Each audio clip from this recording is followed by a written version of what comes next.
नमस्कार भाइयों।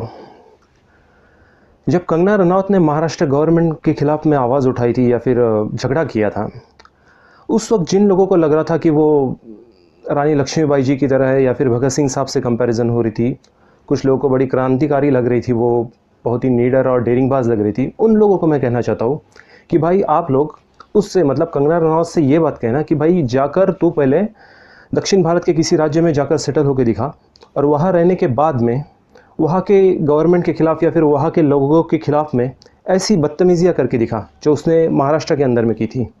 सबसे पहली बात, वो वहाँ जाकर इतनी बदतमीज़ी या फिर इतनी डेयरिंग करेगी ही नहीं, क्योंकि दक्षिण भारत के जो लोग होते हैं उनको अपनी भाषा प्रांत के बारे में इतना स्पिरिट और जोश होता है ना कि दूसरे राज्य से लोग जाकर उनके अगेंस्ट में बात करें, उनके गवर्नमेंट के अगेंस्ट में बात करेंगे ना, तो ये बात उन लोगों को बर्दाश्त ही नहीं होगी। और भाषा का भी प्रॉब्लम होता है, एक तो उन लोगों को हिंदी समझती नहीं है और कुछ कुछ लोग तो ऐसे भी होते हैं जिनको हिंदी सुनते ही गुस्सा आता है या फिर वो विरोध करने लगते हैं। ये प्रॉब्लम वहाँ पर है। तो कंगना रनौत ने इतनी बदतमीज़ी या फिर बकवास महाराष्ट्र में जाकर इसके लिए की क्योंकि उसको ये बात पता है कि महाराष्ट्र एक ऐसा राज्य है जहाँ पर लोग दूसरे राज्य से जाकर भी ओपनली बात कर सकते हैं, डिबेट कर सकते हैं, अपनी बात रख सकते हैं, किसी के अगेंस्ट में कंप्लेंट भी कर सकते हैं। इतना कूल माहौल वहाँ पर है। मैं ये नहीं कह रहा कि बस महाराष्ट्र ही है, दूसरे राज्य भी है, लेकिन महाराष्ट्र में माहौल अच्छा है।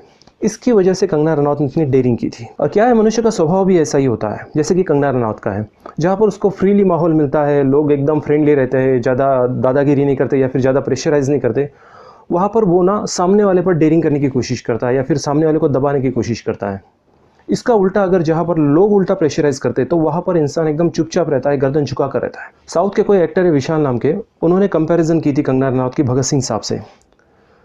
तो उनको मैं कहना चाहूँगा कि भाई लेके जाओ तुम्हारे एरिया में, तुम्हारे स्टेट में उसको, कंगना रनौत को, और देखते हैं वहाँ के लोग ऐसी बदतमीजियाँ बर्दाश्त करते हैं कि नहीं। बोलना बड़ा आसान होता है। 2014 के इलेक्शन लगने के पहले 1-2 साल पहले बीजेपी की जो टीम है, IT सेल या जो भी उनके जो पूरी मैनेजमेंट होगी, उन्होंने पूरी फील्डिंग लगा के रखी थी फेसबुक पर या फिर बाकी सोशल मीडिया पर।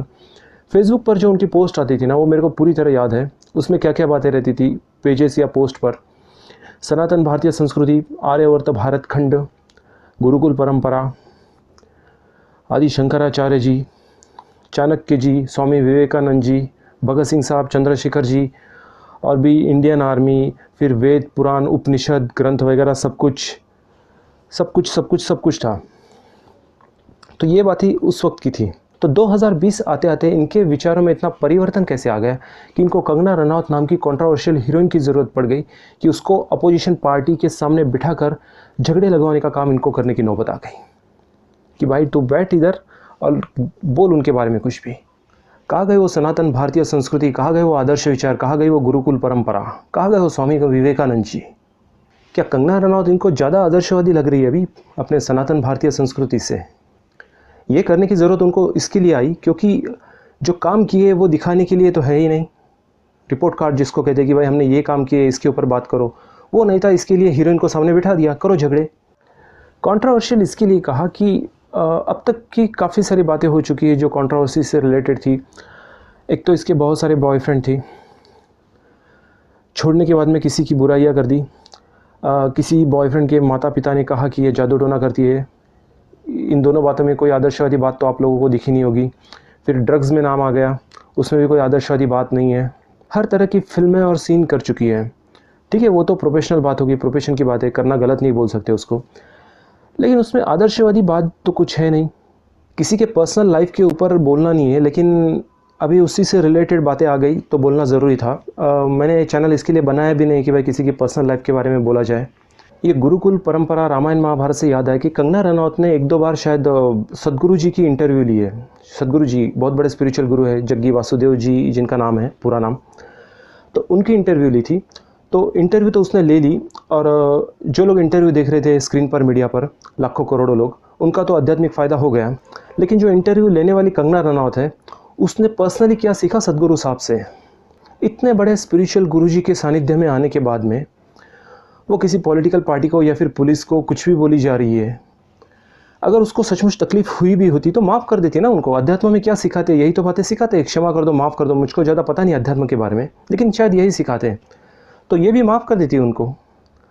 और इसको पर्सनल बातों पे इतना गुस्सा आने की ज़रूरत क्या थी यार? जब देश में ऑलरेडी बहुत बड़ी समस्या शुरू है, तो ये कौन सी देशभक्ति जो तू पर्सनल बातों को इतना बड़ा इशू कर रही है। कोई भी स्पिरिचुअल गुरु हो, वो अपना इंटरव्यू लेने के लिए बस एक फेमस पर्सनालिटी को ही अलाउड क्यों करते हैं। फिर वो देखते नहीं वो पर्सनली अच्छा आदमी है बुरा आदमी है, मतलब जो उनके फॉलोअर है या फिर जो उनको देखने वाले लोग हैं वो सीखेंगे क्या उससे कि भाई बस फेमस होना ज़रूरी होता है अध्यात्म में जाने के लिए। और कुछ चैनल और कुछ उनके फॉलोअर जो है उस चैनल के, वो बड़े सीरियस हो गए यार कि बॉलीवुड में ड्रग्स बहुत बढ़ गया है, बॉलीवुड देश को बिगाड़ रहा है। अरे भाई, बॉलीवुड वालों के पास में पैसे है, इसके लिए ड्रग्स खरीद रहे हैं। और कितने % लोग ड्रग्स खरीदते हैं भारत के अंदर में, है तो गलत ही बात, मैं उसका समर्थन नहीं कर रहा हूँ। एक 1% हो गए, 2% या 1% से भी नीचे हो गए, अगर वो लोग ड्रग्स लेते भी है तो पुलिस देखेगी ना क्या करने का है। 1-2 न्यूज़ आकर छोड़ देनी चाहिए उस बात को। आप लोग इतना इंपॉर्टेंस क्यों दे रहे हो। ड्रग्स लेने के लिए भी पैसे चाहिए होते भाई। प्रॉब्लम ड्रग्स लेने का नहीं है, प्रॉब्लम ये है कि भाई खाना खाने के लिए पैसे है कि नहीं, वो सबसे बड़ा प्रॉब्लम है अपने देश में। आप लोग उसकी तरफ ध्यान दो। ठीक है, वीडियो देखने के लिए धन्यवाद।